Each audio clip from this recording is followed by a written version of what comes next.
Snak, what's going on, bro? What's going on, bro? What's happening, man? What are you up to these days? I'm fucking being a rapper, bro. That's it. So rapping and dadding, you know? So you're at the coffee shop, say, let's play a hypothetical, and someone walks up to you and they just, oh, this is an interesting guy. Like, what do you do? You know, what the hell do you say to him? He's like, what do I do? I'm a rapper. Back in the day, I was really quick to just be like, I'm a rapper. Now it's like, I mean, I'm older. It's a little bit, it's something, I just say I'm an artist, man. That's my trick. I'm an artist, bro. And then where does that go? I say the same thing at the customs. Right. Or at the airport. Yeah. Say I'm an artist. I never say I'm a rapper. Did you get in shit back in the day for saying you're a rapper? Like at customs or something? Like oh, yeah. Well, yeah? I mean, the people, it's stereotyping, right? Of course. Anywhere, like especially YVR, right? You get rappers coming and going, and it's the border and shit. So, and, just whatever. They like to mess with. Yeah. They like to mess with people. And you're going to be the first one they want to mess with, too. And they see me and I got tattoos on my neck and shit, and they're like, "Oh, hey, where are you going? You have cash?" Blah blah. I'm like, I'm just an artist, man. Don't worry about me. Yeah. I do art. Yeah, that's what I do. I do art. I paint pictures and sing songs, bro. Literally. Yeah, that's hilarious. I love it, dude. You've been in this you're a decade deep. You're 12. I started in 2000. I think I started rapping taking it more serious in 2006. 2007, I released my first album. So you're from 12. Maple Ridge originally. Yeah. What high school did you go to? Garibaldi Secondary School. Garibaldi Secondary School. It's where it's like on the east side of Maple Ridge, so it's like the more redneck of the high schools. Perfect. Yeah, that's hilarious. That's where I come from. So I went to high school at GP Vanier Secondary, which was all redneck in Courtenay, British Columbia. Oh yeah, yeah, good old times out there in Courtenay for sure. So my first day of high school, not even first day of high school, my first introduction. You know how they have like the student leaders give you a tour around the school and all that stuff. They literally went by the cafeteria, and there was guys like lighting hand sanitizer in swastikas on the cafeteria tables, and I was like, "Oh, this is great." Oh wow! So I feel you on that. Yeah. Yeah, I feel you on that for sure. So when you were in high school, what was the game plan? Because everyone now, you're an established artist. Yeah. You have your lane. You're very well cemented. What was the game plan back in high school? I had no game plan. No. Nothing. I had no game plan. So you were just writing? No, in high school I wasn't even. I mean, I listened to rap and shit, but like. In high school, I was more into skateboarding and graffiti. That's how it started for me. And like to really get into it, like I had a moment in my life where I feel like everything where I am right now, it all stems from this one moment. You know what I mean? I feel like, life has like, forks in the road or whatever. This was like a major one for me. And it was when I was younger.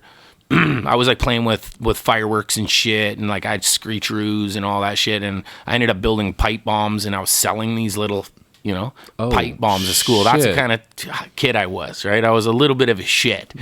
So I was building these pipe bombs, and one ended up blowing up in my face, and I was really into music at the time, like playing guitar and shit, but I ended up blowing off part of my finger. Do you know what I'm saying? And it kind of, it fucked me up a bit because I've been playing for 5 years, and I thought, I mean, music was my life, bro. Right. And I couldn't play anymore. Well, I could, but I mean, I wasn't as good. It was hard. I had to relearn everything. Yeah. So, and then on top of that, I lived in a small town. So suddenly, and this is around the time of like trench coat mafia type of shit. So when people see me come back to school, oh, there he is. There's a guy that was building the bombs. That's the bomb kid. There he is. You know what I mean? So it kind of fucked me up a little bit in the sense because I was already kind of a loner and shit. I didn't feel like at place around other people or like kids and shit. You know what I'm saying? Like I was really outcasted. Yeah, and I beat the shit out of kids all the time. So it was like. It was just it was a bad place for me to be. I just became kind of like secluded in my own world, right? And that's when I started getting into graffiti and shit. And then graffiti was, and I I was angry, you know what I mean? Kind of at myself and the world. I was listening to Tupac, and I was starting to learn a new thing called graffiti, and it was like so fun because I'd throw a tag up on the wall and leave, and nobody knew it was me, but it was like, you know, do enough of those, people start talking. I remember times being on like the bus in Coquitlam, and kids are like, oh, this guy's on every fucking bus, and I'm just sitting there, you know what I'm saying? Like I was crazy. I went legendary hard back in like the late 90s out here, but you know, and then that's what, you know, the moving from the suburbs to the city because of graffiti, you know, because this is where the hub of the graffiti was in the area. You know, it's the big city dream or whatever. You got one day I'll be known in Vancouver. That was my my goal, you know. And then I ended up moving out here, and I was on probation. I wasn't even allowed to be out of Maple Ridge after 6 p.m. How old are you there? I was like maybe 19 or when the pipe bomb shit happened, I was like 17, and then probably by the time I was 19, if you remember back in the late 90s, there was like a transit strike out here, and there was like no buses and shit, like for the whole summer there was nothing. It was transit was dead. You were stuck out in Coquitlam. I was out in Maple Ridge, and we just fucking destroyed that town. Yikes. With graffiti. But anyway, whatever, I don't care, man. It's 20 years ago. Nobody can charge me for shit. But yeah, so anyway, I mean, I ended up just going from you know, like having kind of like that graffiti shit gave me like a taste of fame, you know, and there was like these, there was like a blog, there was like these graffiti forums and shit where people are talking about everything that's happening in the city. Oh, this guy went over this guy, and everybody was on it. What? Police were even on it with under fake names and crazy shit. But yeah, and that's kind of how I gained a little bit of notoriety. I was just talking a lot of shit and going over people. I was disrespectful. Yeah. And then you didn't care. No, I didn't care. And then eventually 2006, you know, I was just like, I was living like on East 6th, like up on the hill there beside the train yard, like in that real nasty, there's apartments there beside the big park with the hill. Yeah. I was living in there, and it was just disgusting, and I was like doing lots of drugs and, you know, getting eviction notices every month. Fuck. And my rent was only $600. You know what I mean? Like, still I couldn't pay rent and shit. Yeah. It was bad, and I was doing lots of coke and shit, and I just something hit me where I was like, I don't know if it was like realizing that like I give a fuck about my life, or I gotta change something, or I don't know what exactly sparked me to want to just start rapping. I just got sick of going out on Friday nights, so I would just stay home and write on this little iMac computer, LimeWire, downloading beats, man, like Dipset beats and all sorts of shit. You know what I mean? Santana, all that shit. Yeah, I was just rapping, and back then I was just freestyling. I couldn't write shit, and I started writing, and then I mean, and rap took off real quick for me. Like, I mean, it wasn't like any like today's standards of taking off. This is before viral was being viral. Yeah, Instagram didn't exist. Yeah, it was like MySpace and fucking, you know, YouTube had just started and shit. Yeah. Like we got 10,000 views in a day, and people were that's like crazy. That was like back in the day. Yeah. You know what I mean? 10 years ago, people were like, "What the fuck?" 10,000 views. Yes. Yeah, so that's that was crazy. It was different, you know. But yeah, and then from there it just kept going, man. Once I started rapping, I realized it was what I was good at. Music was something that I feel like I've always was supposed to do. I just, you know, the whole pipe bomb shit fucked me up. Right. You know, kind of took me out of the game, but it kind of made me a rapper. Were your parents artists? No. You play guitar. My mom is a bit of an artist. Like, I mean, she's very creative. Right. You know, and my dad was just like, he just loved music. So and he drank lots. So when he was drinking, and the music was a lot of music full every night. You know what I mean? Yeah. So that's so funny. Yeah, man, I used to. Yeah, it's the same thing. Parents would drink, and then you just hear music. And I used to hate all the music that they played. Yeah, now you love it. Now I love it. Yeah.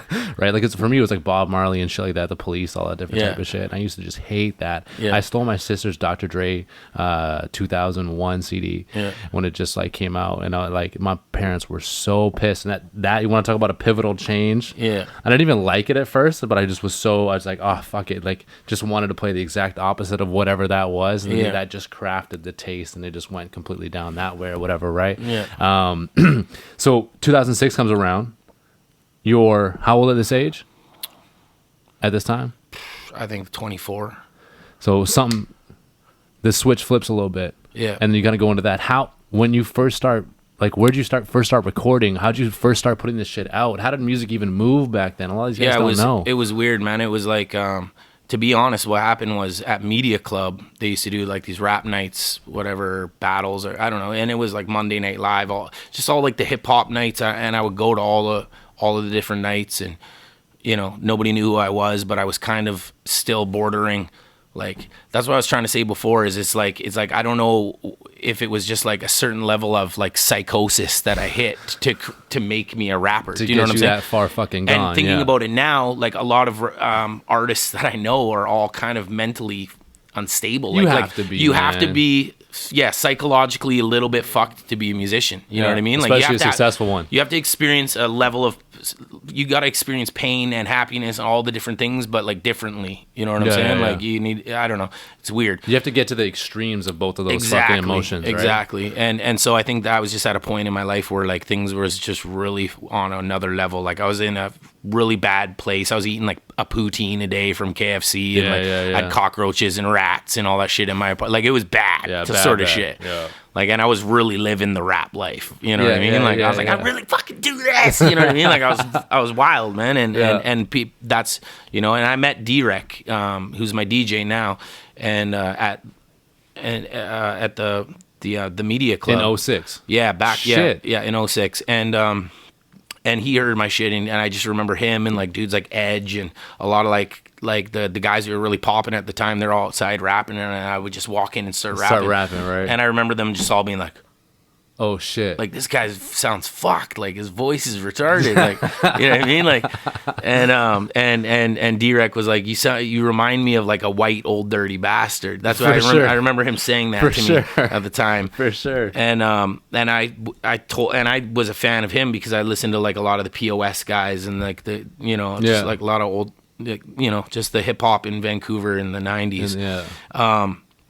And so D-Rec was like, you know, I'll send you some beats, and he ended up bringing me to this other guy's house. It's just like a bedroom studio setup. 8 cartons on the wall and all that. Yeah, and I just wanted to just try to make one song, because at that point I was just freestyling and shit. Right. And maybe I had like one or two like verses written that took me forever to write. But I was reciting them to everybody all the time. Right. So we went and we recorded that shit, and then and it was crazy. It was like such a weird experience for me. Like just, and these guys were in there, and D-Rec was in there in the studio, like, oh, maybe don't say it like this. Say it like this. I like it this way, right? And I didn't know shit, so I just listened. I just listened to him. You know what I mean? Because I didn't know. This guy obviously has beats. He's got a studio. I'm like, fuck it. I'm gonna listen. He knows what he's doing or whatever. Yeah, and he's a few years older than me, so I was like, all right. And that was like a Friday night, right? And then, you know, by Sunday I was already like, yo, like I got to do that shit next Friday. Let's do it again. Yeah. And he's like, all right, well, come prepared, you know? So I just would show up every Friday night, and then just with verses written. Yeah, a couple verses written, and that was it. And then before you knew it, he's like, I think we got an album here. And I'm like, oh, all right, well, let's do it. You know, I didn't know anything about anything, and he really helped me. And a lot of other dudes like Rec. He's a DJ design dude from Gastown. He helped me do my artwork, like, you know, a lot of you know, Fat Matt and just a lot of guys in my career, like early stages. They really, like, you know, put the pieces together. I picked up a lot of knowledge from just sitting there getting drunk with these guys, just, you know what I mean, or going to studios and seeing how all these other guys were doing it before me, you know. You're like, oh, this is how they do that. And it was the simplest shit. It was like just pressing a CD. Yeah, I know a Chinese guy, and in Chinatown he does the CDs real cheap, and I'm like, all right, sweet, hook me up. You know, we were buying like 80 CDs, saving up work money for that shit. Fucking crazy. You know, and then we were slanging them just ourselves. Like, I never did the Granville Street, like, slanging shit, but I would, like, go to, like, I would always have 10 CDs with me. Always, right. Just 10 a pop, 15 a pop? Yeah, 10 a pop, you know, and then at least I can get drunk. I could use the money for beer or whatever, yeah. Fucking crazy. So, yeah. That's wild. So, first album comes out, and then you're like, all right, I got to promo this shit. Yeah, and How do I do that? I had a pretty big, well, it wasn't a big buzz, but I had, like, I got involved with Effin' and Stomp Down right around that time, because they had a hip hop shop, and I wanted to put some of my CDs there, and I think that's basically how it all started. And then also, like, you know, Keep Six, I knew him through graffiti, so he introduced me to the boys, and that shit started going, and then yeah, I mean that was pretty much the that was like the starting of it. And it was more of like, it wasn't like an online buzz or a world, like it was just a Vancouver buzz for me at that time. People it was were local. Just, I just came out of nowhere and people were like, oh, this guy sounds, because at that time it was, you were either very backpack, right? Yeah. You were either like very like lyrical miracle minds. Yeah, merge. Yeah, like just like shit, on that that backpack shit, or you were like on some, this is before trap. It was, you were on some like drug dealer shit. That's what we called it, right? Yeah. You were hard. You hard. Yeah, we're G'd out. And my whole angle was, I'm going to be the guy in the middle. You know what I mean? I don't sell drugs. I sniff them. You know what I'm saying? That was my shit. You know what I'm saying? So, and it worked for me because there was such a, it was literally at that point, 2006, Vancouver rap was either backpack or this. Hard shit. Yeah, exactly. There was nothing in between. Yeah, man, you kind of, in business now, we call that the blue ocean theory, where it's essentially like there's occupied market space, like this business operates in this target demo, and this business operates in this target demo. Yeah. If you go past that, if you go 100 meters past that, you'll find blue ocean, you'll find white space, and that's a spot. So rather than try to come in and take someone's market, create your own market. There's a market for everything. There's a market for fucking everything, right? Everything you can think of, right? If you're smart enough to creatively to get there, like you can capitalize on that shit for sure. So exactly. where'd the tone come from? Where'd the voice come from? It's, to be honest, it's my real voice, but it's me when I'm yelling. That's it? That's pretty much it. I mean, other than, there was a few other like pretty strong influences. Like at that time, I was the dude who could do, like out of all my friends, I could do like the ill Dave Chappelle impressions. Oh shit! You know what I'm saying? Like I was the guy, like the only guy in my circle who could do it. I was like, Chappelle. I'm rich, bitch. You know what I'm saying? People love that shit. And then we were being freestyle circles, and everybody was so like I said, like white guy, boring, just like, yo, we're here now, rhyming our, you know what I mean? And then it would come to me, and I was just like, shut up, bitch! You know what I mean? Like I just wanted to stand out. You know what I'm saying? So I screamed basically. It wasn't screaming. It was just more.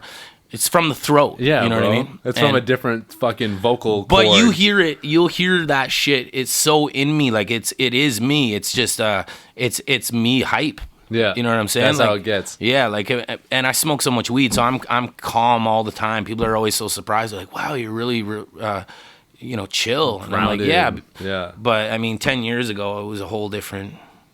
Fucking thing. I had no voice and shit. I was smoking cigarettes and doing drugs and drinking, so that really had a part to do with my voice too. Yeah. You definitely had a couple of times when you flipped the switch. Like definitely watching and just being a fan of the past 10 years. You kind of have, like, especially around the time when you had your kid. There was like a different voice, a different tone, a different creative angle that was taken. Yeah. And that was like really interesting because for me, I was always watching as a fan and I was like, well, he's still super grungy, but he's clearly made it. Yeah. You know what I'm saying? And he hasn't like matured. Certain artists matured. Jay-Z is a great example, right? Now, like, oh no, it's cool. You can still mature with your audience, right? Yeah, exactly. You mature with your audience beautifully. Yeah. Like, I feel like there's people that were fans in 2007 that are huge fans in 2019. Yeah, there's still, exactly. That's what I'm saying. Like, right. I haven't really like taken the path of like trying to make new fans. You know what I'm saying? Right, like, I just let that organically happen. I'm not trying to like do, shit. I have no gimmicks. You know what I mean? You don't really fake the funk. I'm not trying to do that. Take that angle. You know what I mean? I would rather, and the thing is like a lot of the kids back then who were listening to me, they're 15, 16. They were losing their virginities. All that shit. To that shit. I got the messages from people saying that shit. But and I didn't really. I always thought I was. And because of the booze and the drugs and shit, I always just thought I have to be Snak the Ripper. I got to be this wild man, this crazy drunk dude. When really inside me, I was scared to quit because I thought that's what people wanted from me. Right. You know what I'm saying? I thought people wanted the crazy dude. You know what I'm saying? Mm.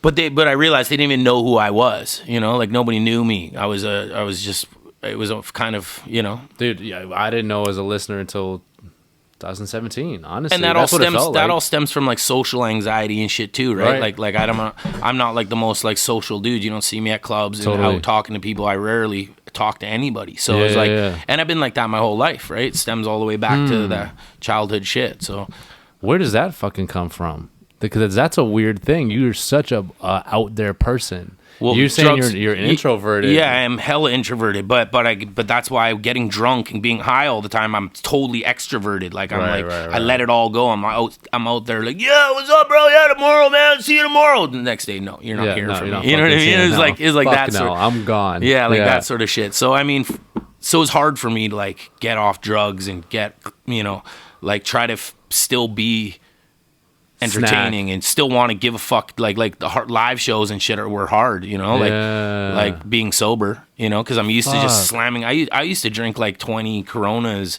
a show. Fuck. Just slugging them like they were nothing. Yeah, that was standard. And then mostly there's other, sometimes I would have a bottle or some shit and things got even crazier. Yeah. But so it was hard. I had to like relearn how to like entertain people sober. Right. So when did that happen? When was just recently. That was kind of with the change that you're talking about with the having a kid, and it all kind of goes hand in hand. You know what I mean? I was like either I quit doing drugs and quit drinking and just focus on being a dad, or I at least give this shit a try where I am my sober self and see if I can still do what I'm doing. Right. And it turns out, like, fucking clearly can. Yeah, like it turns out, drugs and alcohol had nothing to do with it. I just had to face the social anxieties and the whatever the fuck was going, my own demons and shit. I just had to face it sober. And and it's hard, right? I still deal with the shit all the time, but at the same time, there's just, there's too much dope shit in life to fucking just say piss no it away. Yeah, you know what I'm saying? For sure. And, there's lots of other things too with like the drugs and stuff, like the whole Mac Miller shit really kind of hit me in a weird way. Like I wasn't like a super fan, like a fan of him really at all, but just hearing about the way he died and then thinking about my own personal experiences of being alone, being fucked up and like, hotel rooms or wherever the fuck I was. Just listening to music or whatever. Yeah, just being alone and high on drugs is a dangerous thing. You know what I'm saying? And then it made me realize, I'm like, wow, like I'm surprised I'm still here. You know what I'm saying? So quit while you're ahead. Like that was it. And then my son, man, that was totally. Totally. Yeah, Mac Miller was a really weird thing. I remember hearing the news, and then being on Instagram and seeing his story. Yeah, and it was like 16 hours ago. Yeah. Just a record playing. Just crazy. Like that. Yeah. And I gotten sober before he passed, but like when I seen that he passed away and how he passed away, that really like solidified. Yeah. I was like, holy shit. Like there's no going back here. Yeah, and especially like, there's so much fentanyl and shit going on, and man, people die every day. Yeah, it's just crazy, man. People die every day. It's crazy. And I'm too old for that shit now, man. Totally. I got to I lived a life for 10 years where I didn't give a shit if I lived or died. You know what I'm saying? And now I'm so thankful that I survived, because now I love life, man. Like I really do. Like it's I wake up happy every day. You know what I'm saying? Yeah. Whereas, probably couldn't imagine that 10 years ago. No, not at all. Damn. Yeah. So that's the thing that that's what you don't really realize is a lot of, people are miserable, man. That's what it is, Find something to make you happy that isn't like a substance or some shit and see where that goes. You know what I'm saying? Like even rap, it's such a good outlet for me just to like sit down and focus on something when I'm, when I need to focus, So I don't know how we steered into that. I don't know either. But that, no, like I get sidetracked. I'll talk about something and then dude, segue. Who gives a fuck? Like that's the beauty of it. That's the beauty of it all. It's just crazy when I think about Mac, and thinking about Mac makes me think about Nip, and some like we're fragile, man. We're super fucking fragile. Yeah. Life is literally like you're on the edge all the time. Yeah. Like people don't realize we don't live that way, especially being a young man, you're fucking invincible. Yeah. And your career is invincible, you're invincible, and you just don't give a fuck. It's like you're constantly battling this like inner fucking demon that is just wants to just go out and mash shit constantly. So that's a tough fucking angle to navigate. In some ways, you're lucky that you found this creative outlet. Yeah. Like I am, where would Scott be if hip hop never happened? Yeah.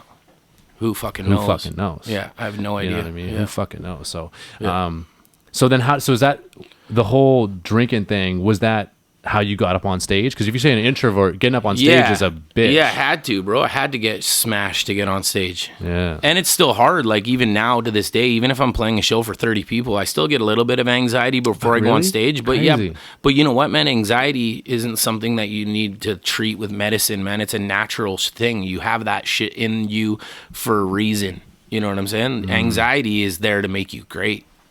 Do you know what I'm saying? Think about that shit. Think about it for a second. It's not there to crush you. It's there to make you tough, man. Yeah. Get through that shit, and then all of a sudden, your anxiety, Yeah. like leading up to the show, I get exhausted, bro. I'm yawning. I'm laying on the couch in the backstage. People are like, "Is he gonna be okay?" Like, Yeah. I'm like, "Shh," you know. Yeah. And then 5 minutes before, I get this like surge of energy. You know what I'm saying? Crazy. And it's the anxiety's like crippling, kind of like you're laying there, you're tired, you get diarrhea or some shit, but then you go out and all of it goes away. It turns into energy. You know what I'm saying? Like. Yeah. That's what I think anyway. So I'm not like trying to like, I treat it with marijuana, but like other than that, like I just take the anxiety, man. No, man. But then you get addicted to getting on the other side of it, right? Yeah. That's for me. That's 100%. Like on every level, like on the other side of fear is just the greatest fucking reward. And then you get addicted to that. What comes on the other side of anxiety, the other side of fear, right? That feeling of getting on stage, crowd roars. Oh my God! Right now I'm here. Yeah. The second you're there, it's gone. It's gone. Yeah. And it's like it just becomes so visceral. It just literally just becomes, it's just gone. And it's such you're supercharged. You're fucking supercharged. It's crazy. So Europe, how did this happen? So I want you to walk me through, because there's a million rappers these days, and there's a million that are trying to be you. So there's a million that are literally trying to get past that first stage of, okay, now I have an album. Now I need to push it. So at what point here did you actually start getting some traction, and how did you even get that traction? Well, I think like we're going back to like my first album and meeting Stomp Down and all those guys that really helped me have a foundation. And then from there, you know, these albums, they only get a little bit more popular each time, right? So I have 7 albums, solo albums. So like each one took me a little bit farther than the last, right? Yeah. But like, I mean, for me, a breaking point, and I've been going to Europe since 2010, but they weren't good shows, and I wasn't getting paid money. I was sleeping on couches, and you know what I mean? Were you touring with other guys? Like, were other people taking you on the road? It started out like I went to Europe for my first time headliner, but it was garbage. Like, I mean, the crowd was good and shit, but I was like in Spain. I wasn't getting any money. I wasn't. Right. I was just sleeping on other rappers' couches. Fuck. But I knew that once I went down there, like my numbers would go up. Oh, I've just touched a whole new. You know, the first time I went to Spain, actually, I went for a month with my boy Young Sin, and we ended up doing like every city we would go, we would do a song with the rapper that was big in that town, and then the next day we'd shoot a video. So in the 1 month, I shot like 7 videos. I made like 15 tracks and did the tour. That's how you build a base right there. Yeah. So, I mean, at that point I was buzzing big in Spain, right? But Spain's not like the biggest money maker. Yeah. I mean, they're not doing the greatest financially. So it wasn't like, I shouldn't say that, but well, I mean, whatever. Yeah. It's just South Europe, you know, Southern Europe. It's like just same as here. It's Southern is the more south you go, the harder times are. Yeah.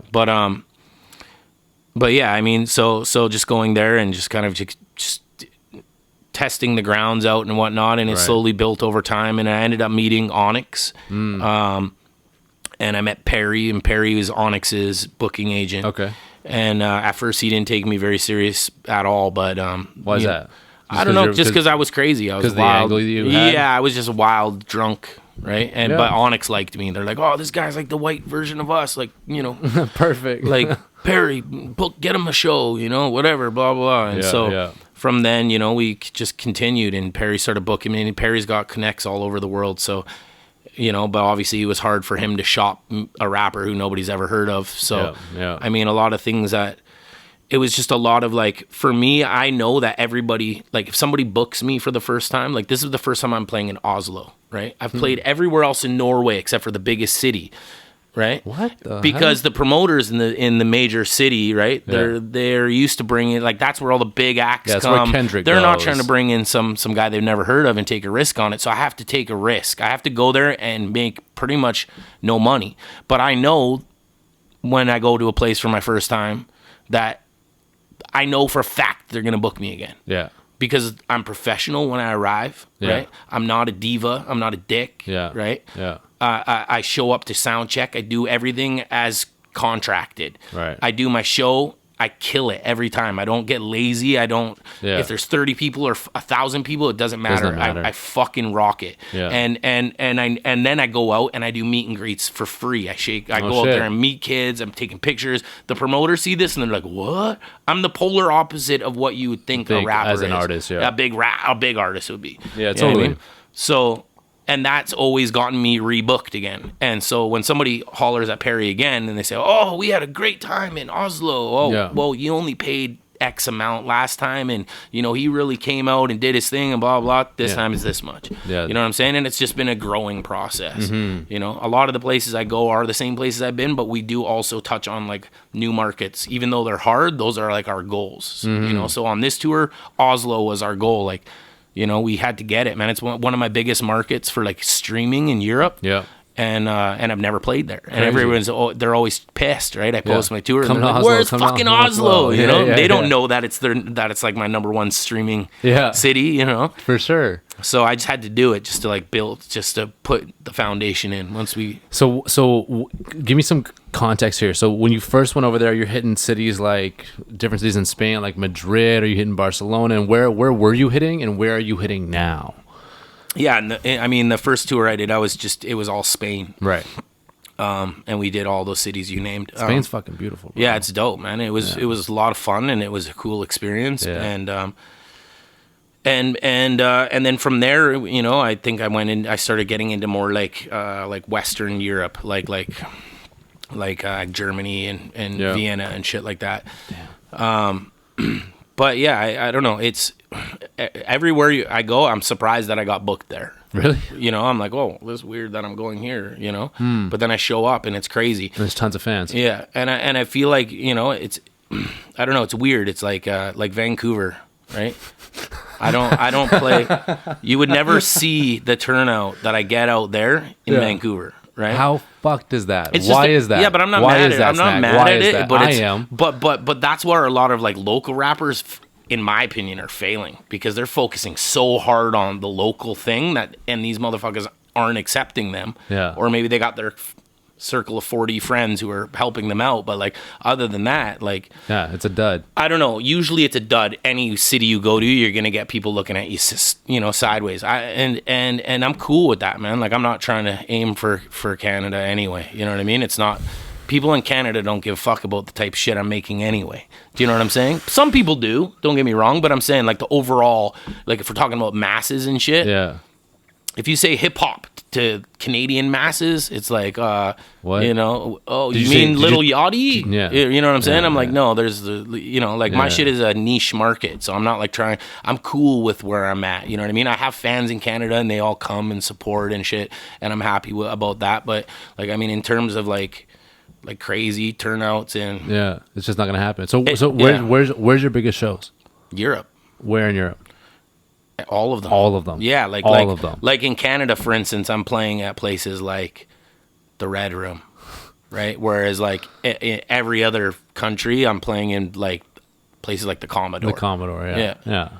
And so, theaters and shit like that. Yeah, exactly. So I mean, because people in Europe are kind of like, they're separated from America, so they don't put me in a separate area from the guys from LA, the guys from Chicago. I'm American to them. Yeah. Right? They don't divide it like we divide it or the US divides it. They just put us all in one category. Yeah. You know what I'm saying? So it's different. So how did you foster that market then? So there had to be a point where like, okay, Vancouver's not messing with me or Edmonton's not messing with me or whatever it is. Okay, but Europe really is. Yeah. So how do I foster that envirement? Yeah. How do I grow that fan base?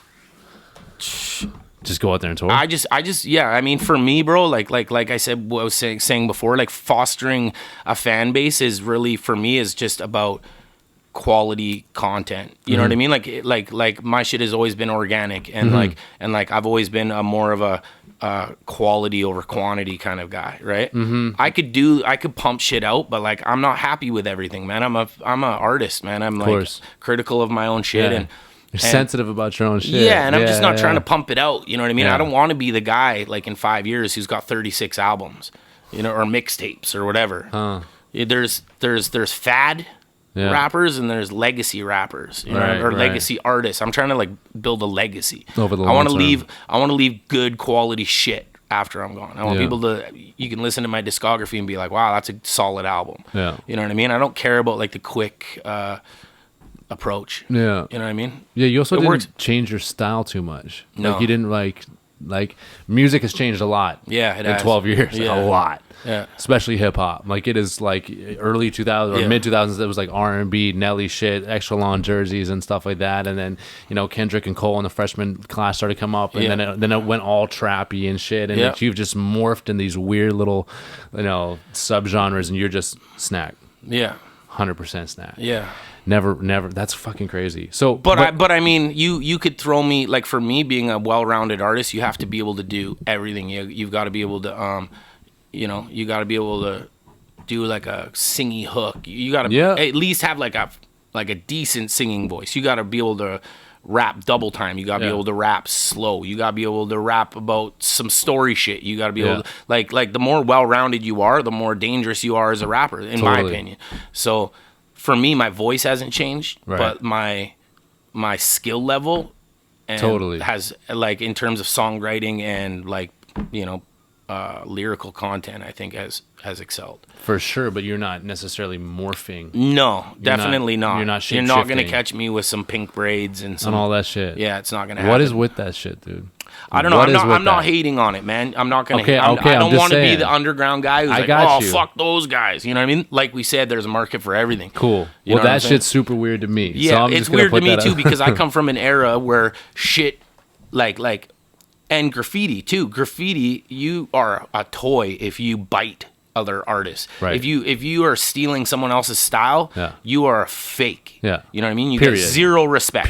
Zero respect. Yeah. And I come from that. You know what I'm saying? So I get that I sound like some people, or I'm influenced by this and that people, but I don't ever try to, you know, I don't look at some shit online and be like, I'm going to make that shit. I'm going to get those shoes and those pants and try to be that guy. Let me fit in that little lane. Fuck, you know what I mean? It's harder to be yourself.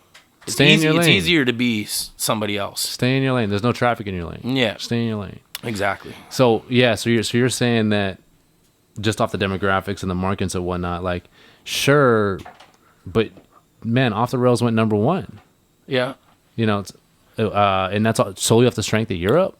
Like, there's way more than that. It's Canada. Like, don't get me wrong. Like, I know where my strong markets are in Canada too. Like Vancouver, not a strong market for me. Victoria, sold out. Yeah. Vernon, sold out. Yeah, Kamloops, sold out. Everywhere is sold out except for Vancouver. You know what I'm saying? Which is fine, bro. Edmonton is even crazier. Calgary, Alberta, whatever. It's crazy out in the prairies for my shit, because I'm a regular dude. Right. People can relate to me more because I'm just a regular dude, like these guys that are out in the oil fields or whatever. You know what I'm saying? So I understand, but then there's places like Toronto, right? I still have a good turnout in Toronto because it's a huge city, but it's not crazy. Right. You know what I'm saying? They got so many shows coming and going out of Toronto all the time. Yeah. People are spoiled.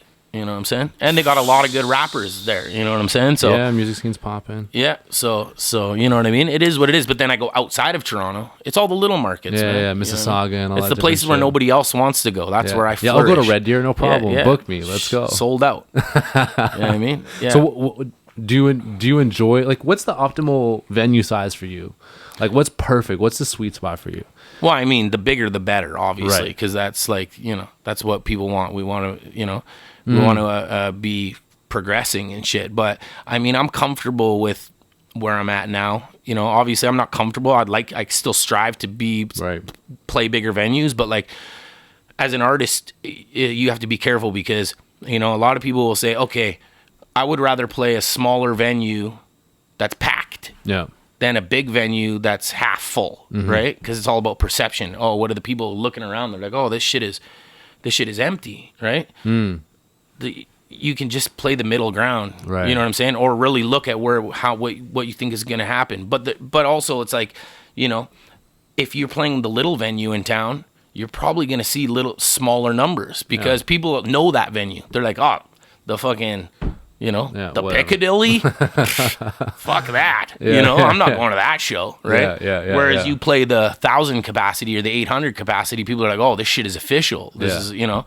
So it's like, legit. it's however you want to go about it. But like, I know realistically, like, we usually bring in between 400 to 800 people a show. Yeah. Sometimes 1,000, sometimes more. Right. You know, Solid numbers, man. it's decent for a Solid for a numbers. Canadian underground rapper. You know. You consider yourself an underground? Well, that's what everyone considers me.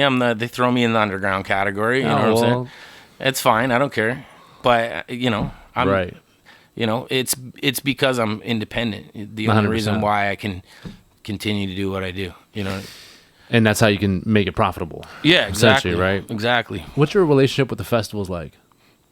In Europe or out Anywhere. here? I mean, out here, non-existent. Yeah. Yeah, like they're not gonna. Because you're not gonna see play me on Pemberton or some shit like Nah, that. Pemberton's way too big, Yeah. and then there's like the smaller, you know, like the ones here. But if you look at the rappers on the festivals in Vancouver, it's like, you know what I mean, Little Yachty again, and you get the little pumps and every little guy. That's young. They're all the little guys, man. Yeah. And that's cool because that's what people like here. You know what I'm saying? So I don't know. I just feel like there's like fantasy and then there's reality and there's a market for both. You know what I'm saying? And people here are in Vancouver, especially, is a very fantasy driven market. Yeah. Whereas people in Europe, like, actually have gone through. I mean, I'm not saying that people out here haven't been through some shit, but like people out there have been through some shit. Like when you're playing in Berlin for people our age, those people have been through some shit. I played in Sarajevo.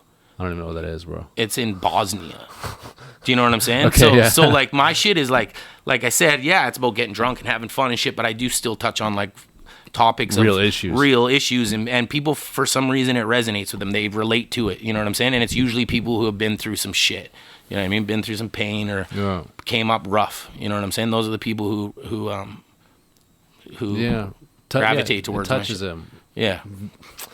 So, I mean, it's not really like any specific market or, you know, Canada or Europe or whatever. I mean, I just did a US tour too. Yeah. And like, I'll be straight with you. Some of the shows were horrible, bro. I played last year or whatever, in Chicago. Right. For 7 people. What?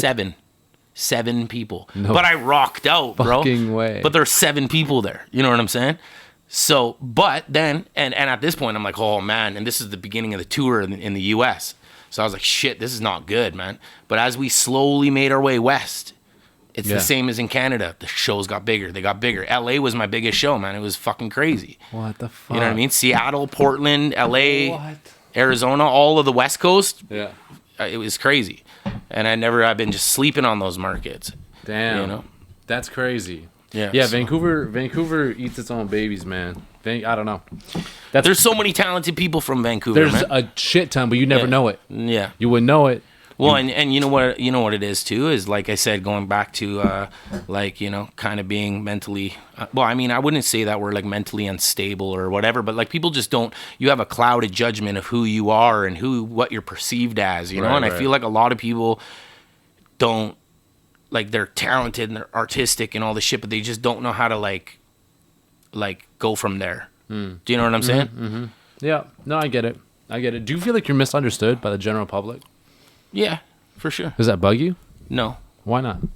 I mean, it does a little bit sometimes, but then I'm like, you know what? I'm happy, man. I'm like, I don't want to be like a bitter guy or like right. You know, I've always been misunderstood. Yeah. Since back when I went to school with bandages all over my shit and people are like, there he is, there's pipe bomb guy. You know what I'm saying? Like, I've always been misunderstood, so I'm comfortable. You're comfortable in that lane. Yeah, I'm comfortable there. I would be more uncomfortable being the center of attention. Right. You know? And like in terms of like my whole crew and shit, like up until just recently, I was that guy. I was the center of attention. And I didn't like it. You really? know? Well, not for the most part. Yeah, I mean, it was hard for me, man. Really? Yeah, I'm happy being right over here. Like I like to be up in the front, but I like to be off to the side a bit. You know what I mean? Yeah. I never pictured myself as the head guy. I always pictured myself as like the rhythm guitar over here. Right. You know You're playing bass. I want to be part of the show. I just don't want to be the center of attention. Yeah. That's just who I am. You know. But it is what it is, you know. Yeah, career says otherwise a little bit. Well, But, yeah. I mean, but because that's it. Because then I'm also torn between, like, for me, right? I've aged. Like, we all age. I'm older. I'm not in my 20s anymore. When I was 20, I wanted to be notorious. I wanted to be, you know, the dude, right? Yeah. It's changed now. You know what I mean? Like, I'm 36. I don't give a fuck about you don't people's care. opinions of me that I don't know. If Yeah. you don't like me, I don't care. You know what I mean? Yeah, it really straight. doesn't bother me at all. Yeah. You know what I'm saying? And Yeah. I can't think, like, I can't even try to think like that anymore. Right. You know what I'm saying? Like, and that's why, you know, I suck at social media and shit. I'm just outgrowing being a narcissist. Do you know what I'm saying? Like, that's when you're in your 20s. You know what I mean? Yeah. I don't know one person over the age of 30 who posts, you know, shit on a daily basis. Yeah, You know what I mean? yeah. Like, people just You're don't over that care. shit. You get to a point where you don't care. Yeah, or someone else is posting your shit or whatever. Yeah, it you is. hire some other guy to do it. You know what I'm Yeah. saying? But I mean, even that's kind of a bad look. You know? Yeah, that's definitely a bad look for a lot of people. That's a bad look for a lot Yeah, of people. you need to do that shit. It needs to be personalized. You know? And I Yeah. suck at social media. I've been falling off. I'll admit it. But you know, I Yeah. just can't do it. You know what I'm saying? Like, I'm so busy doing other shit all the time, and then it's 10 o'clock at night. I'm like, yo, what should am throw I some shit gonna? up, Should I like- post this just because I haven't posted shit in a while? Like, what the fuck is this? You know what I mean? Yeah, your fans mask that. Don't I worry would about it. I would just rather let my music speak for itself. Your fans mask that. Yeah. You would never know that you're shitty at social media. By looking at your social media, you'd be like, he's gone. Like, he's good. Yeah, okay. Like, you know, like, I appreciate you, man. get out of that. You're like, yeah, whatever, man. I would never feel bad. That's authenticity. You're not in a spot where you have to post every day. Oh shit, But I'm 12 hours off this shit. Like, Yeah, you're not, yeah. That's like, you've preceded that. Like, that's gone. Exactly. Don't fucking think about that, right? Yeah, well, and that's what I'm saying is, like, it's just it's for me, it's just it's about the music. It's not about anything else. This is about my music and if you like it and if you resonate with it, cool. If not, then that's cool too. I'm just here to and for me, like I said, man, we're all a little bit mentally out there, so Yep. this is my therapy, you know. For sure. And I'm just lucky to have got to a point where it pays the bills, you know. Yeah, no doubt. You're kind of the redheaded stepchild of the music industry in a way. you Yeah, know? I mean, and you think about, like, okay, like, there's a lot of people who are like me in music for a long time. You know what I'm saying? Right. Like, they're not mainstream people, but they have a niche market. I have a niche market. It's not like the mainstream market. It's I have like I'm like you know, Who do you compare yourself to? I don't know. No, I don't nobody. really compare myself To anybody. I can't do it. I don't know. I mean, like, I look up to people and shit, Right. but, like, I don't compare myself to them. I Right. just know my market is niche, and I know, like, you know, I know that there's you either love me or you hate me sort of scenario. It's not like oh yeah, I kind of like him. Yeah, you know what I I'll mean? listen to a couple of his Yeah, songs, yeah. you know, and I've made a lot of fans, like, who would never like my shit. They would hear it at first and be like, oh, what the fuck is this? But then it grew on them. Yeah, You know what I mean? It's always my voice that kind of steers people away at first. People would say that about Wayne. But that's what I'm saying. I Yeah. get compared to Wayne all the time. Yeah. I'm the white Wayne. You sound like this guy I would have never thought was white. Yeah, because you have a different voice and you can actually rap. Yeah. Yeah, there's a difference there. Interesting. Yeah, so I completely forgot what you were. I don't know what the fuck I was talking about. What the point we got to, but Whatever. but yeah, like, for instance, like every, you know, like Kiss or something. You know what I mean? Like, Kiss, these guys dress up in all their makeup and they got diehard Kiss fans. Right. I think Kiss sucks. Like, in terms of, like, classic rock, come on, man. Kiss, like, I want to rock and roll all night. They just say that cornball. shit over and over again. Super yeah, but they're cornball. diehard. They got diehard fans. Yeah, Do you know yeah, what I'm saying? yeah, So yeah, I might yeah. not, you know, I'm not what you would call a conventional rapper, but I got some diehard fans, and I'm happy and thankful for that. You know what I'm saying? Okay. So who are some other rappers that come to mind off the top that have super niche markets that they could tour forever? You said before we started recording here, you said I've been to Europe 15 times. Yeah. There's like it takes a really core fan base to be able to do that. Who are some other rappers that occupy that same space in your mind? rappers like Onyx, man. Yeah. You know what I'm saying? They're not like I mean, these guys were platinum artists at one time, but now they're, you know, they're still considered like 90s golden era, whatever. You know what I'm saying? But there's a market for it, you know, like people my age, you know what I mean? Their fans are all, you should go to an Onyx show, they're all like 30. No, man, hip hop has matured. Yeah, hip-hop you know what I'm matured. saying? No, yeah. for sure. It used to be a young man's game, but it's you know what I mean? People are growing with it. It's crazy. Oh yeah, who would have thought, right? But yeah, I don't know. I mean, comparing it to anybody else, I don't know, man. Like, just there's a lot of like it's my shit's like punk rock. You know what I mean? Like, it's not like, and I'm cool with that. Yeah, you know, yeah, like yeah. I like that. Yeah, You know, yeah. people come to my show and they're coming to get crazy and it's, you know, I'm kind of cool with the underground. You know, to toss me in there, it's cool, man. Like Whatever. I said, I'm not trying to be the stadium rapper. Yeah. You know. But still, there's, even to get to where you've gotten, there's still a lot of business savvy that comes with that. Yeah. How'd you pick up on that game from living in a $600 apartment on E6? You know. Well, I came up in a house where, like, you know, my parents got laid off from my mom got laid off. She was taking care of us, Right. You know, through my whole childhood. My parents were divorced, so my mom kind of was a hustler. Like, she would hustle. She would, like, you know, sell roses near Valentine's Day, or she would know this guy who's got 500 Christmas trees, so she'd set up a tent on the side of the road and say, Sell like Christmas you know, trees, yeah, and yeah. then she did that. She's a seasonal worker every year, right? And it was like a family business kind of. And when I dropped out of school at a young age, I just started working for my mom, and she's paying me like, you know, $15-20 an hour, and like, I just came up in a house where you had to grind, you had to work to get some shit. Like, you want the new PlayStation game, you better go unload all that wood out of the truck. You better go get that 20 somehow. Yeah, so, and then I adapted this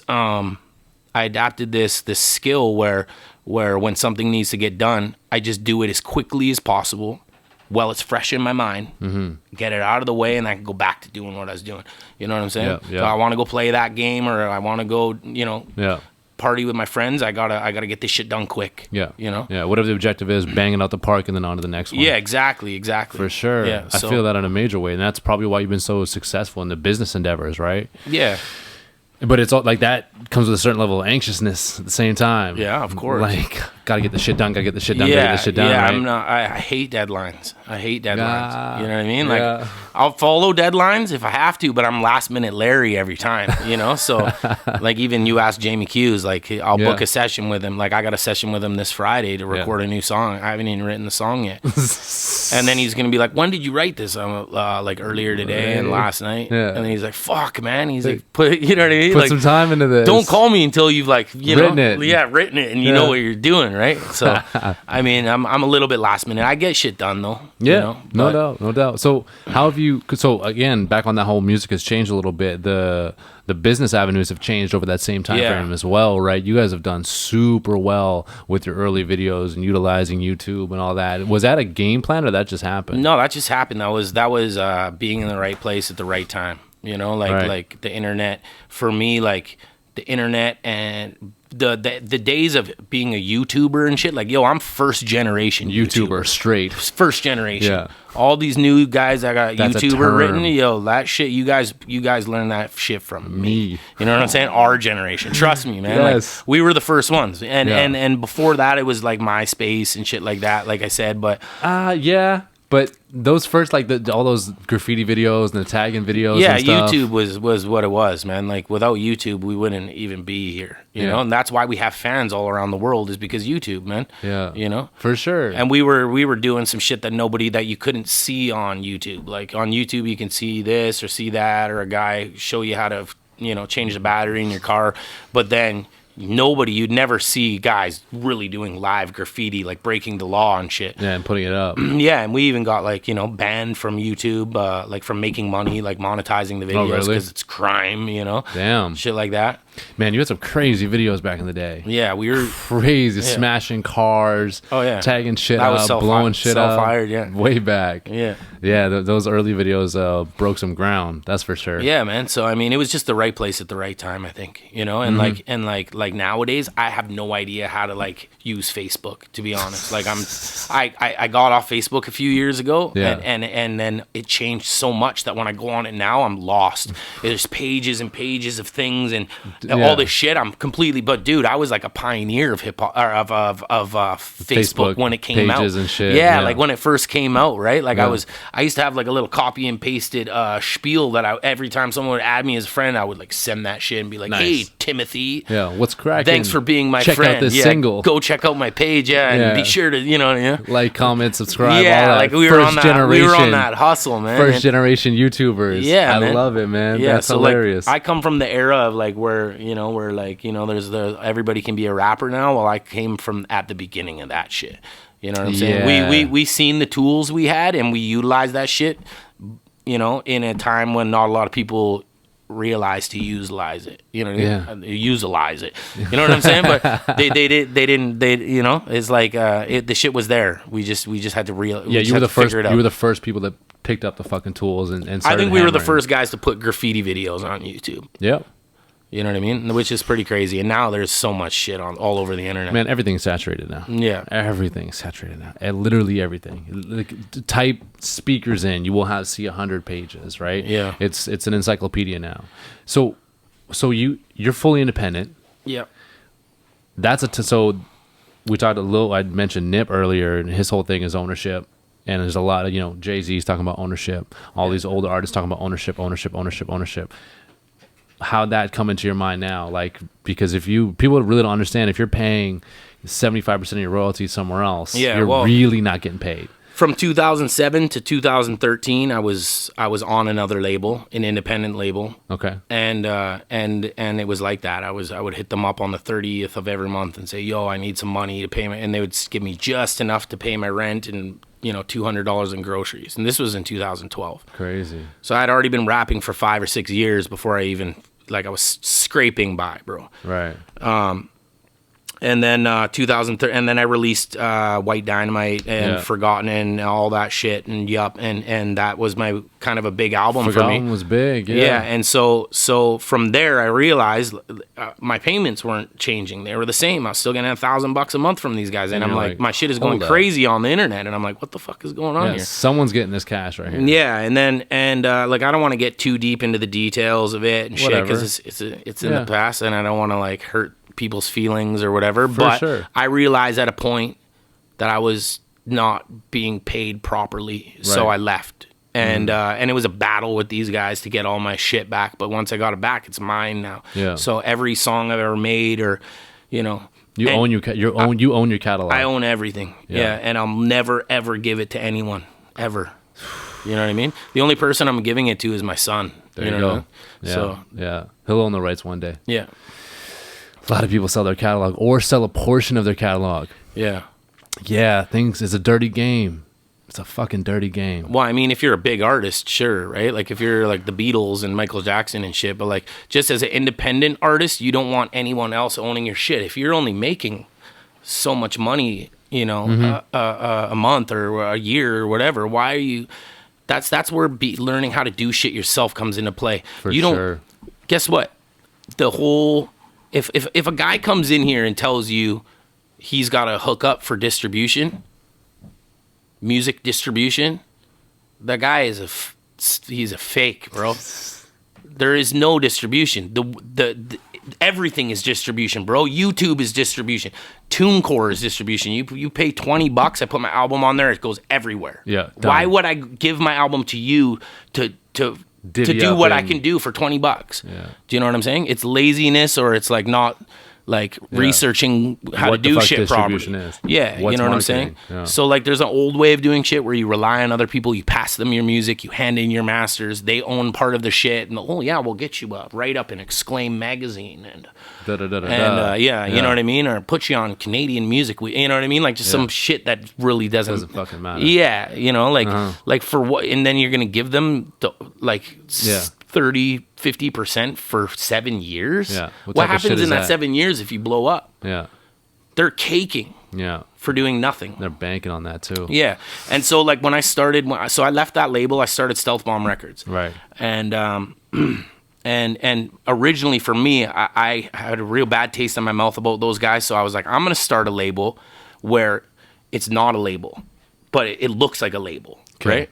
I knew out of all my friends, I knew how to like run my own business. I was learning to run a business and how to like market myself. You were properly. soaking things up along the way. Yeah, and I'm the older one out of like the other rappers who I hang out with. So you know, and they didn't know what a direct deposit was or what you know what I'm saying. So I was it was like a rapper business school. Like I was teaching Merck, I was teaching Jacqueline, I was teaching, you know what I mean, like whoever I was working with. But you know, I wasn't trying to make money off of anybody. Right. I wanted them to see, you know what I mean, rather than this is the whole process. Rather than saying, "Here's my album." Yeah. You know, what do I do now? I show them, now you need to do your artwork. Oh, okay. Well, now we need to do this and do that and do this. And this is how you roll an album out. You know what I mean? And, right. You know, you don't, you know, there's a process to doing it. You know, you can just release a whole bunch of shit, but if you really are strategic about it and you pick your singles and you hold it for a couple months and make some videos and blah, blah, blah, right? Have a proper rollout. Yeah, you can really make it bang, you know? Like, so that was the whole point that for me, right? With working with other people, but really it's just my own business you know, just to be doing my taxes properly. You know what I'm saying? Like I needed a business. Set up an LLC, baby. Yeah, I needed a business. So there it was, right? Figure it out. And it was just nice to be able to help friends along the way realize, like learn the business without being taken advantage of like I was.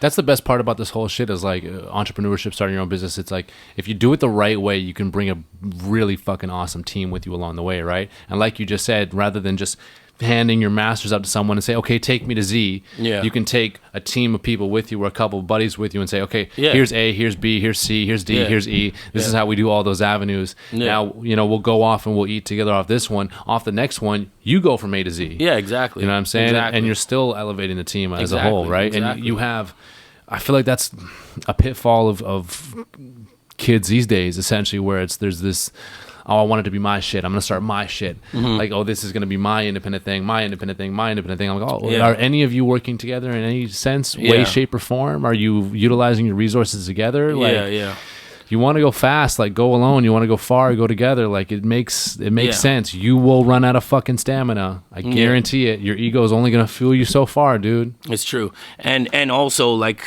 going back to graffiti shit is like when I was a young cat in graffiti, I really looked up to the older dudes and they put me onto a lot of like knowledge and respect and like, you know what I mean? Like if you've been around before us, you know what I mean? Like not in hip hop, knowledge is passed down. You know what I'm saying? So, and if you're not passing down knowledge to the generation after you, then you're doing something wrong. Yeah, you're not doing it right, man. You gotta, you know what I'm saying? You're definitely not building for your own future. Yeah. I'm not trying to. I don't want all the younger rappers to like. I'm not trying to like make money off of them or do nothing like that. Like I just brought this kid Known, who's like just turned 19 with me on the whole.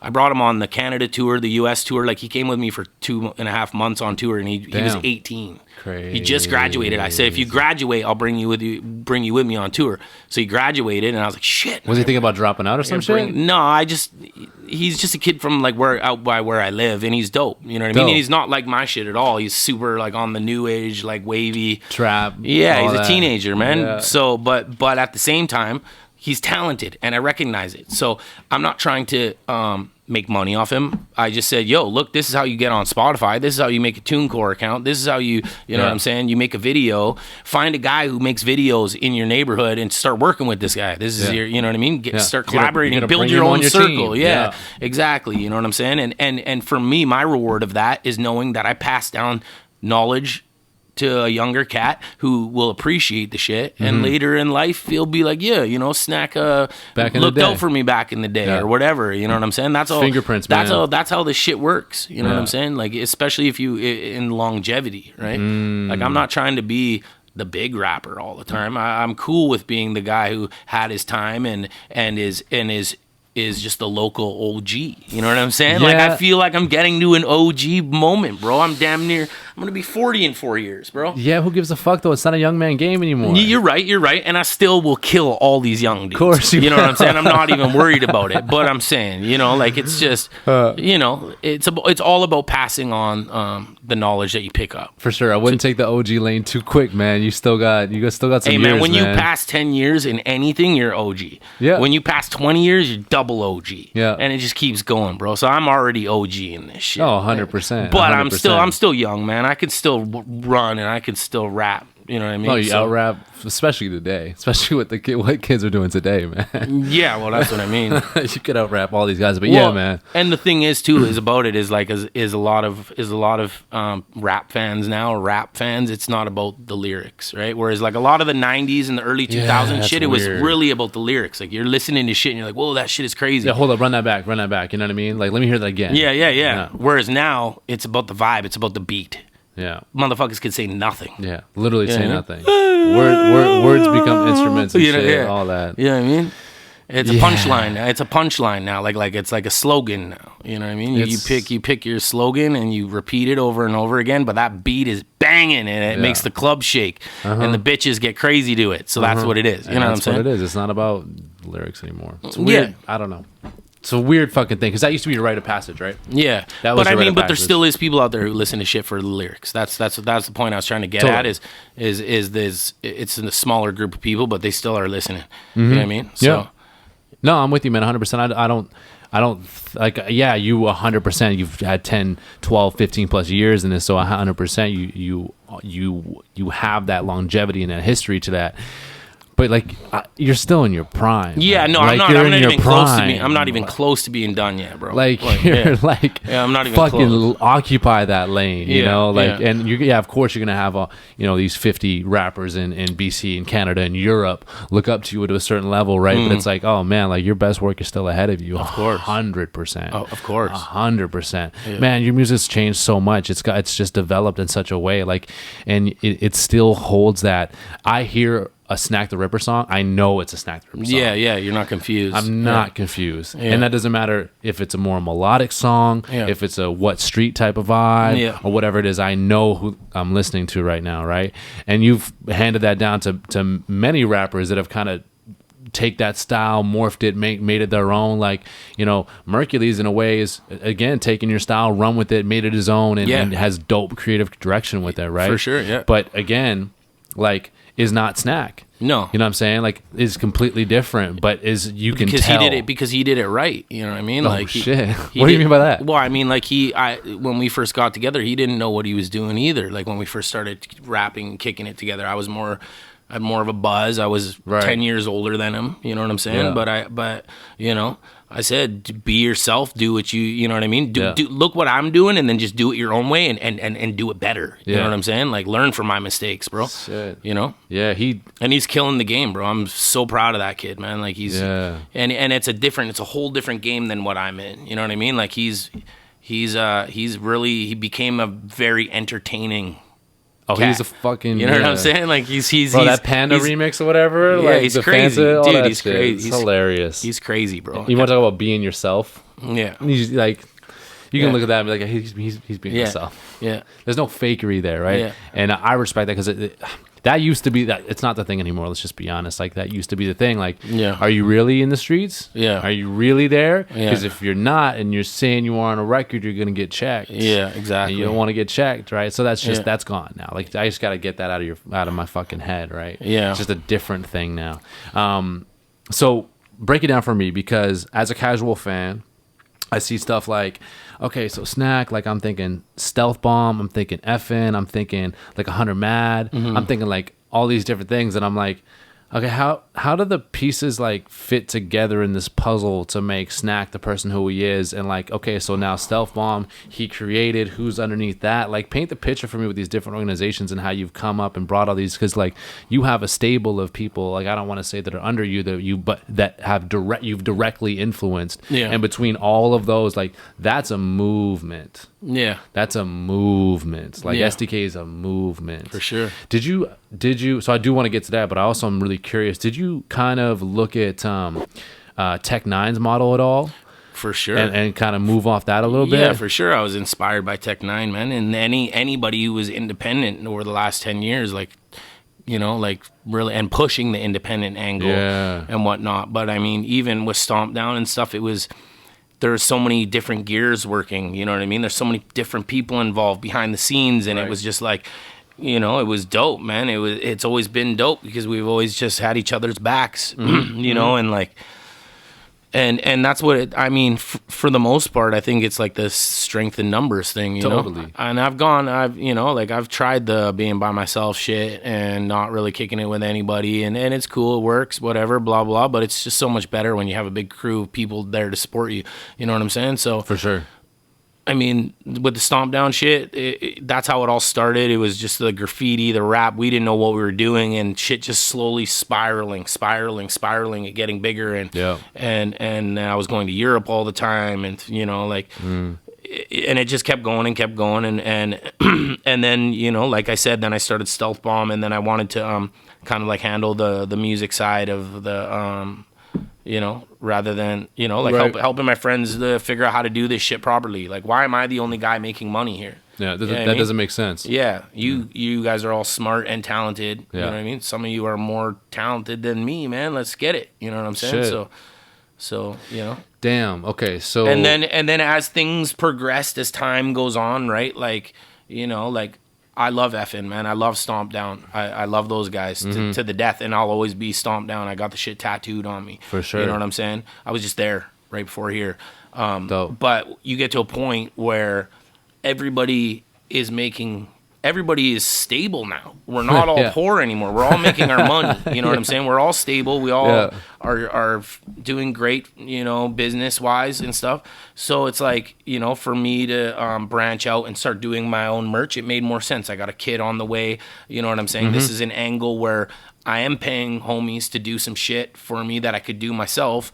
But, you know, I got other people who I need to take care of. You know what I'm saying? So it's like, you know, that's, you know, that was basically it in terms of like business with F and Stomp Down. You know what I mean? Like those guys were just doing a lot of my merch for sure, you know, and also lots of other stuff too. We did tours together, and it was like beneficial. Like I was the guy who was getting booked for tours. Sure. You know what I'm saying? And I let these guys and then homie's like, I got the RV, and I'm like, fucking A, you know what I mean? You're on. You got the merch, you know what I mean? Let's go, let's do this, you know what I mean? And we're all gonna make money together, you know what I'm saying? And that's you got the beers, you got the RV, you got the shirts, I got the hats. Yeah, you know, and that's how we did it. We just pool our resources together and we just kind of just made shit work, you know? 100%. I'm really surprised that with this whole cannabis movement that we don't have the Snak The Ripper strain. What's going on with that? Yeah. Where's that business on Enterprise? Yeah, I don't know. Nah. I mean, it's cool, but like I said, I'm trying to go leave the country and shit, and I don't want to be like tossed into. Good fucking point. You get red flagged at customs really easily, man. You get red flagged any day, for sure. You know, and I know a lot of those guys that are in that business. Like, I know it's you know, it's legal, and we, you know, this is we can get through it and all this shit, but it's like, yo, I just don't have the time to sit at the airport getting the glove in my ass, you know what I mean? Like, just for nothing, just because I got my own weed strain, you know? Yeah. It's a monopoly, bro, and I should be in on it, but I just don't care enough, you know? And I don't want to be, I'm not a drug dealer, bro. You know what I mean? I mean, I smoke weed, bro. I smoke a lot of weed. I have weed on me right now.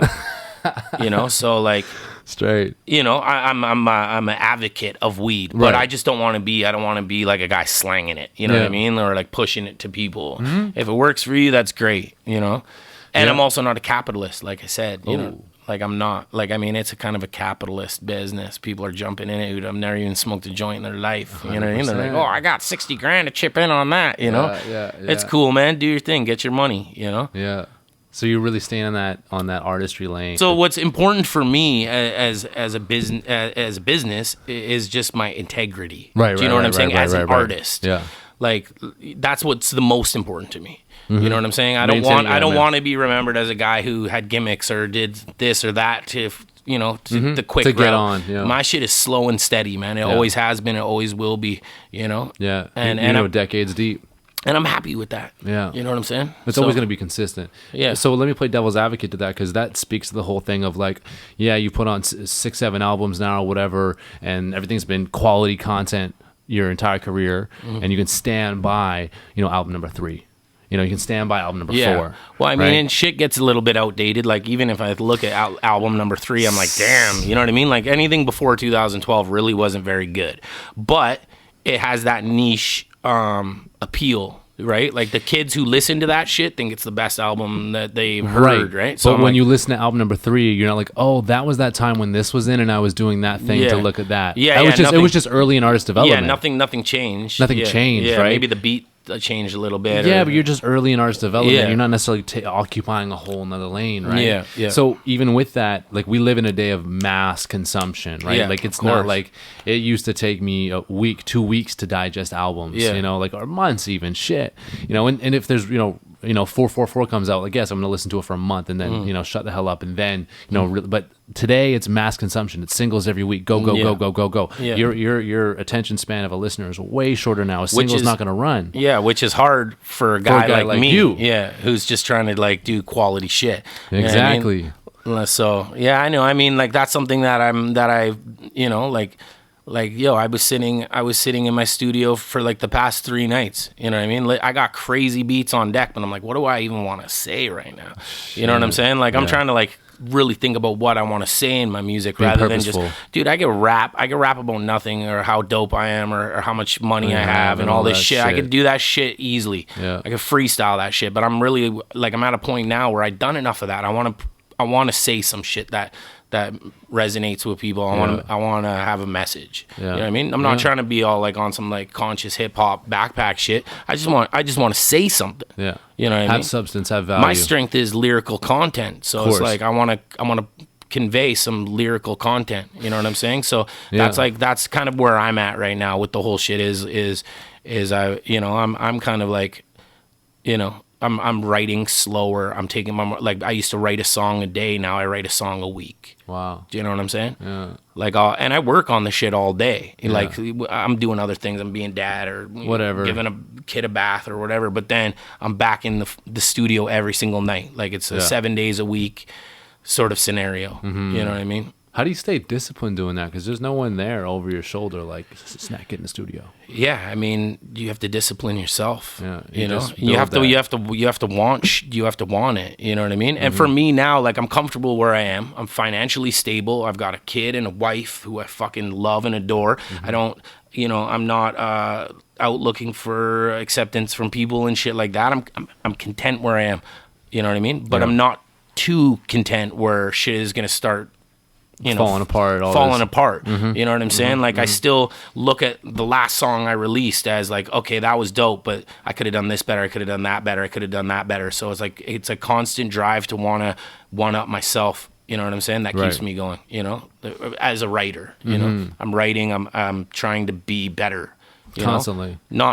Yeah, exactly. So, I mean, and not being better doesn't mean like more or like rapping faster or doing this or whatever. It's just, I just want to make better music. Mm-hmm. You know what I'm saying?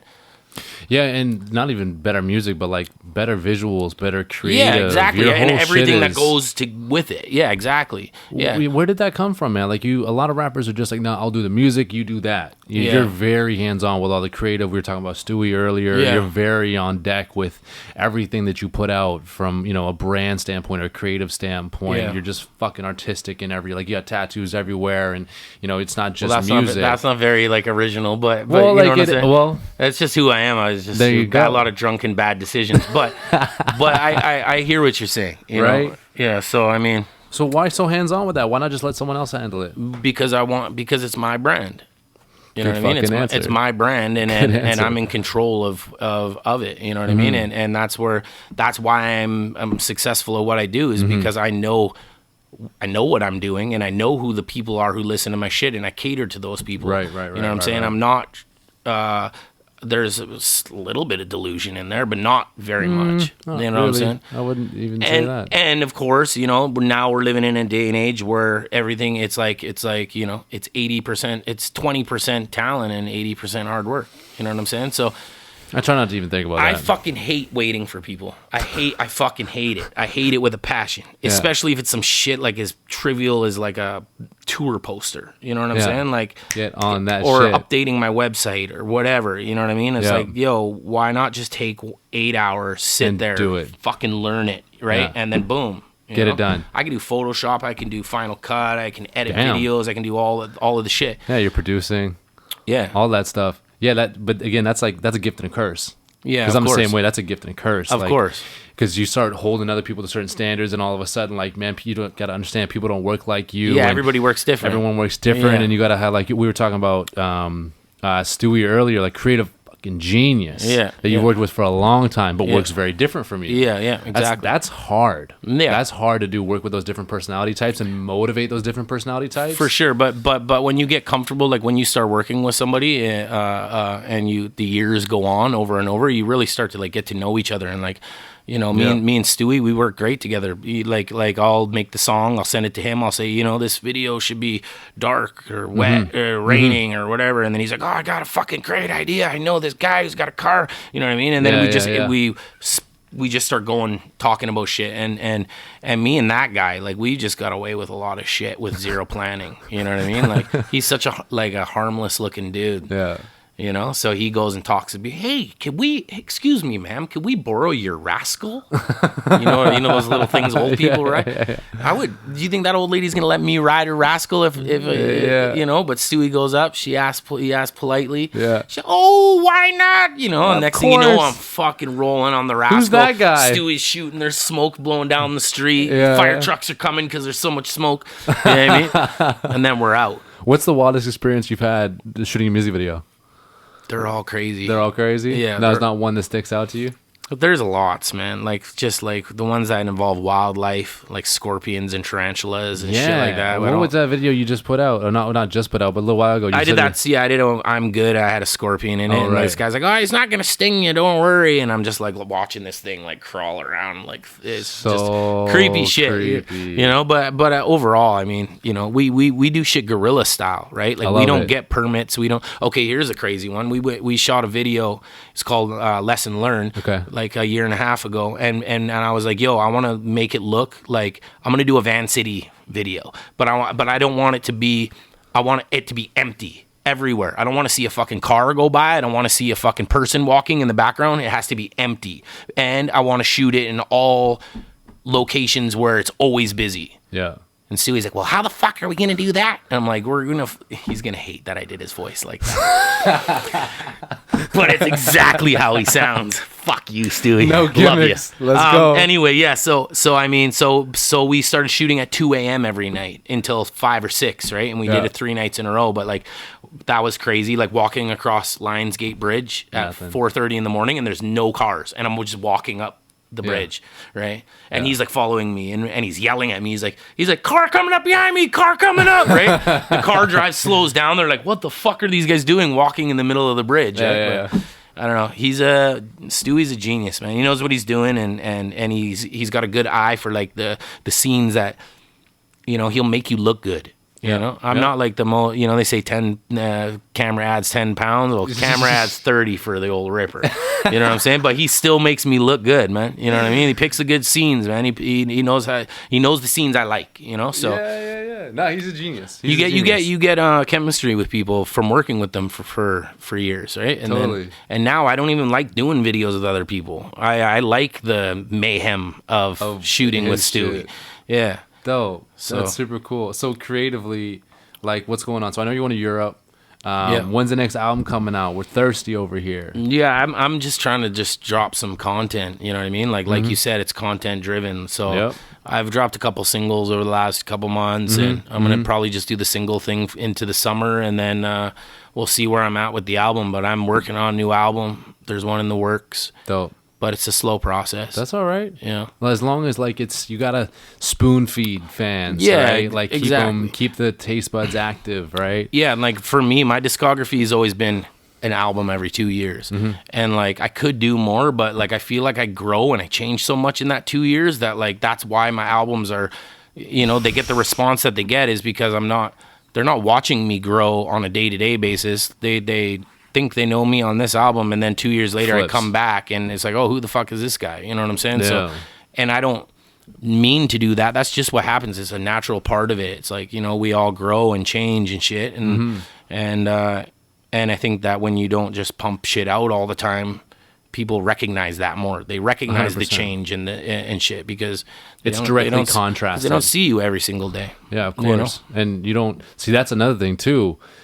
being a public figure has changed a lot too. Now it's all about micro content, going live, snap in here, pick here, da da da da da da da da. Like the Ripper doesn't necessarily move like that. No, not at all. I don't think you want people in your face like that. You don't even do interviews. No, I don't. You know, and like, I mean, I like to do live streams and shit and like talk to the fans and stuff like that. But overall, it's not like I'm not on that shit every single day. Of course, you know. And I'm thankful that I have the fans I do still. You know, like when I do release some shit, they come out, they support, they share it, they comment on it, and that's cool, man. I like that. You know what I mean? They're riding with me. They know what I'm about. They're always gonna be there. Yeah, they're always gonna be there. I feel like that. I feel like the people who are listening to me, they know what I'm doing. You know, I'm not like you know, gimmick. I'm just I'm one of the last one of the guys who's doing it old school way. You're one of the real ones. You're one of the last ones surviving, man. I guess. I mean, that's shit. I'll say it.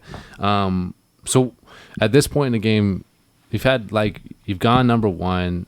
You got a core fan base. You've toured everywhere. What are your goals, man? What do you want to do now? Like, what's big? Do you have like things you really want to check off and really want to accomplish?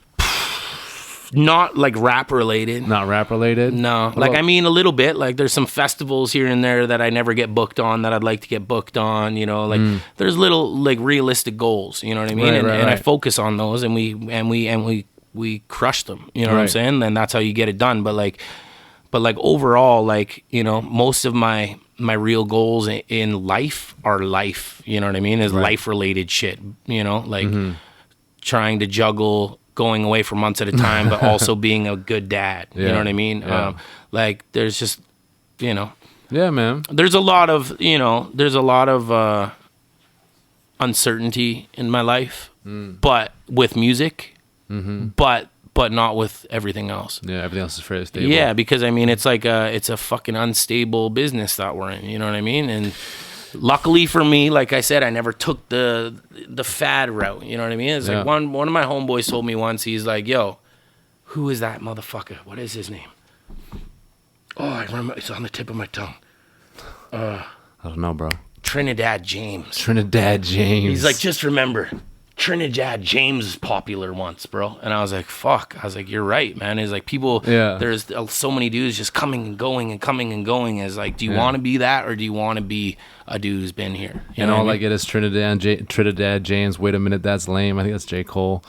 Yeah, I it's don't just know. all that J. shit, Cole's bro. the shit, bro. Like there's a lot of who you tuned in today? Like, who you really tuned into today? I like new rappers, but I dislike more new rappers. You know what I'm saying? Like, there's more that are bad. I'm not gonna be like the old like one of the, like, you know, the my generation of rappers who's like, oh, these new guys fucking suck. You know what I mean? I'm not that guy, man. J. Cole is fucking dope, dude. Schoolboy Q is dope. Like, there's a lot of dudes who are still like, you know, they can do the rap shit, they can do the singing shit, they can, you know, their shit sounds classic to me. Yeah, you know what I mean? For sure. No, for sure. And it's quality. It's super quality. There's a people hate and are like, oh, music is at a terrible place. Dude, music's at a great place. Of course. Music's at a beautiful place right now. Yeah, man. It's accessible to so many people. Like, you just, like, based off of SoundCloud alone, right? The music industry alone this year made more money than it has since the, you know, 2006 or 2000 like that, right? Yeah, like when Napster and all that shit really crushed the music industry, right? It was like been in recession for so long. Yeah. You know? But it's good, man. Things are good. So I like a lot, you know, anybody new coming out and doing their thing, I'm all about it. If it's has a message, because that's how I resonate with shit. I do listen to shit just for the beat, but you know what I mean? I'm like, the shit I really listen to and that like makes goosebumps on my arm stand up and shit. That's the kind of music fan I like. I like that shit. You know what I'm saying? For sure. And there's a lot of rappers that do that shit, you know. Nowadays, a lot of the new guys, but a lot of new guys suck. So I mean, yeah, it is what it is. There's always going to be balance, right? Exactly. It is it's been like that for years. It's been like there's always been terrible people. Like, mass market is a weird place to be. And every musical genre has subgenres, and you know, maybe not as many as hip hop, but like for the most part, no, it is what it is. Yeah, whatever, man. Yeah, I've been there. So when it's all said and done, I'll leave you with this, man. When it's all said and done, like, what do you want the story of your career to be? Like, if you could write out the next couple chapters, how do you want this shit to go? What's the exit plan around it? How do you want to go out? I mean, I'm not saying you're going to go out, but I'm saying when this is like, 15 years down the line, 10 years down the line, whatever that number is for you, what do you want those chapters to look like? I mean, I don't know, because I like I said, like right now I feel like I've accomplished like everything that I was a dream for me before. Do you know what I'm saying? Totally. Like I've done it. I made that point. So for me now, it's more about just staying here. You know what I mean? Yeah. I just want to just keep doing it. I might not be a rapper forever and shit, but I'll always be involved in music. I have too many skills involved in this business to just not do it anymore. You know what I mean? I can manage an artist. I could be a producer. I could direct videos. I could do really anything I wanted. You know what I mean? And so, I mean, with that being said, I'll always be financially stable. You'll always be around too. Yeah, exactly. Yeah, I'm not going anywhere, man. Yeah. You know, yeah, this is like you get a calling in your life, and you like that's why I started so late, man, because I didn't know what I wanted to do or who I was, and then I found something and I realized, oh shit, I'm good at this. People are noticing me, and I stuck with it. Hell yeah. You know what I'm saying? And that was it. And now I'm content, man. I'm happy. Yeah. I'm just not content as an artist. Like your artistry's growing. You can't be content as an artist, right? Like, there's a certain level, but I don't know. I feel you, bro. Like I said, I'm trying to show myself up every time, bro.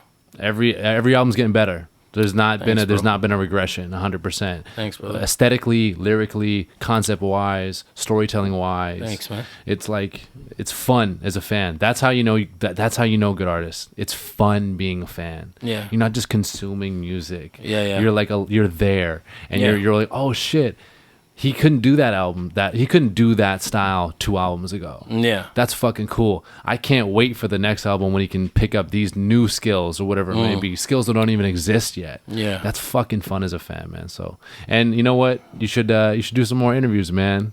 You got you have a story to tell. You have a personality. You're so much more than a fucking rapper, than an artist. There's so much underneath there. People miss out on that shit. That's why I wanted to have you on. Yeah, there's so many levels, to Snak that people would eat up and people would love. So I appreciate you having me, man. Yeah, for sure, man. It was a good talk. My guy, I really appreciate you, man. Until definitely next time. my most in-depth conversation. Yeah. Hell yeah. I love peeling back those fucking layers and understanding the business and understanding the emotions behind it. It's beautiful, man. That's what's up. So where can people go see you? SnakTheRipper.com. Yes, sir. Yeah, or go find me on Instagram at Snak The Ripper, SNAKTHERRIPP. Some let us Snak The Ripper, motherfucker. Go find me. Let me do that one more time. Okay, all right. So I suck at drops too, man. All right, so you tell you what. So at the end of the day, where can people go find you? You can find me at SnakTheRipper.com. That's where you get all my concert dates and new content and shit. Or you can find me on Instagram at Snak The Ripper, SNAKTHERIPPER. Let's go. Hell yeah! And in Europe. Yeah. So Europe's coming up. And I'm doing Europe, and you can get tickets at SnakTheRipper.com if you don't already have them. You know what I mean? And come see the show, man. I pride myself on my live show, so it's a good one. Hell yeah, bro. Really appreciate your time, man. Until next time, thanks guys for listening. I appreciate you all. Yes. Peace.